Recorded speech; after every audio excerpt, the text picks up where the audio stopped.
On passe au dossier Laura, Oui, tes meilleurs amis. oui. Donc Laura disait de toi, je ne vais pas démonter en l'air une femme de 70 ans qui est aigrie, jalouse des femmes plus jeunes et qui vit mal de s'être pris un râteau. Est-ce que c'est un manque de respect pour toi? Alors pour moi, ça vient de tellement bas que je ne commenterai même pas. Hmm.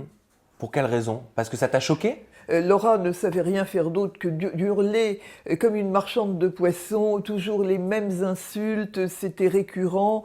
Et puis bon, en dehors de ça, tout est artificiel, quoi, chez Hmm. Laura. Les ongles, les cils, les Tu la trouves pas assez extensions. naturelle, pas assez spontanée? Parce qu'elle dit qu'elle est très franche. Non, elle n'est pas très franche, c'est juste une marchande de poissons, D'accord. c'est tout. De ton côté, Tania, au moment des nominations d'Alain, tu as dit, alors ça m'a fait beaucoup rire, et je sais que vous aussi à la maison, quand je vois ces petites connes, alors parce qu'il faut aussi le faire avec l'intonation, et c'est là où ça devient drôle, quand je vois ces petites connes, Laura, avec sa gueule complètement refaite, franchement, et les autres aussi, elles sont là, elles minaudent, c'est le triomphe de la médiocrité. Citation. Tu visais Barbara et Laura, ou alors tu en visais d'autres? Je visais particulièrement Laura pour ça et j'assume mes propos parce que je ne pense pas qu'on ait besoin en fait de se faire autant refaire pour être belle. Je pense qu'il suffit simplement d'avoir quelque chose à raconter en fait. Est-ce que tu te considères, Tania, comme la nouvelle reine du clash, ou alors tu dis simplement le fond de ta pensée?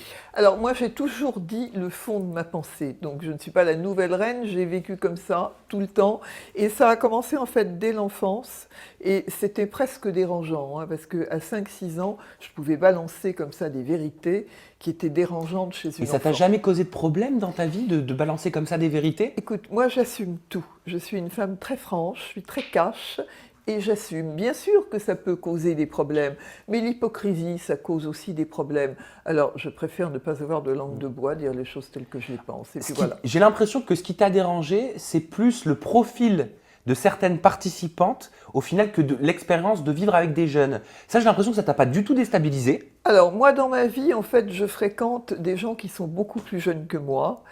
Donc, non, ça ne m'a pas du tout déstabilisé. Et j'ai même dit à la production que si l'émission s'était déroulée qu'avec des gens de mon âge, j'aurais refusé parce que pour moi, ça aurait été vraiment déprimant. J'aurais l'impression d'être dans une maison de retraite.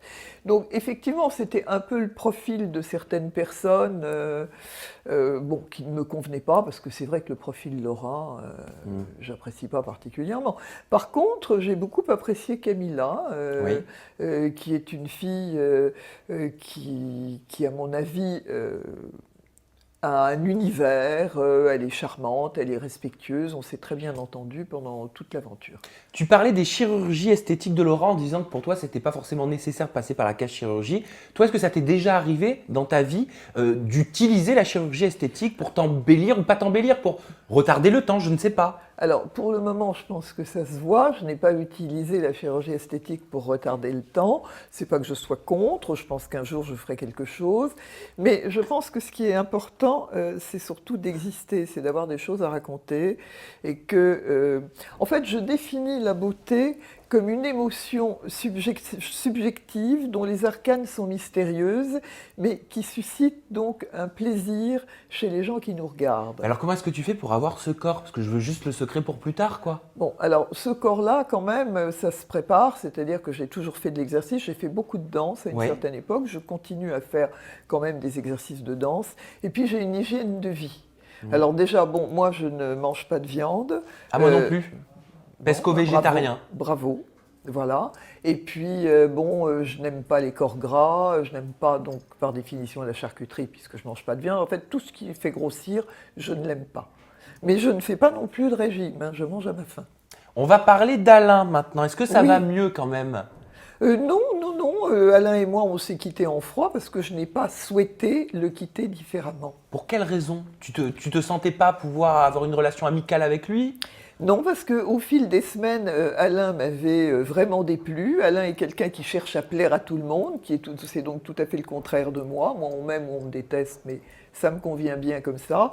Je pense qu'on ne peut pas plaire à tout le monde sans être hypocrite. Mhm. Voilà, et Et donc, je n'ai pas eu envie de devenir amie avec Alain. Oui, ça se comprend, mais est-ce que c'est peut-être parce qu'il se rapproche un petit peu de Laura que ça te gêne? Parce qu'il Alors- il sait que ça passe pas entre vous, quoi. Alors, en fait, effectivement, j'ai considéré que c'était une trahison de la part d'Alain de se rapprocher de Laura et de Barbara, qui étaient mes deux principales ennemies dans le campus. Et pourtant, pour les téléspectateurs, ils disent que c'était une mission à la base entre toi et Alain. Donc, ils comprennent pas en fait pourquoi tu le prends tant à cœur. Oui, c'était une mission entre moi et Alain, mais ensuite, bon, on avait commencé à ébaucher une amitié, et de la manière dont Alain s'est comporté en pactisant avec mes deux principales ennemies, j'ai considéré qu'il y avait trahison au niveau de l'amitié. Tu es pas tombée amoureuse d'Alain. Ah non, pas du tout. Alain n'est pas du tout mon type d'homme. Non, non. C'est pas le genre d'homme dont tu peux tomber amoureuse ou dont tu serais tombée amoureuse dans la vie de tous les jours. Non, non, absolument pas. Moi, déjà, il faut qu'un homme soit très intelligent. Donc ça veut dire que c'est pas le cas pour Alain. Il n'est pas très intelligent. Non, et puis enfin, je le trouve trop travaillé, trop tatoué. Enfin, bon. Petit tweet, on adore ça, de Bobby17520. Oui. Si tu devais rechoisir un candidat avec qui tu devrais jouer les faux couples, reprendrais-tu Alain ou choisirais-tu quelqu'un d'autre? Alors, en fait, j'ai déploré que Charles parte dès la première semaine parce que je pense que le bon candidat pour moi aurait été Charles. Ah, Charles, ça te... Ouais. Oui, Charles était beaucoup plus intelligent qu'Alain, il avait beaucoup de classe et on avait très très bien matché. Ça avait très bien matché entre nous, mais malheureusement, il est parti au bout d'une semaine.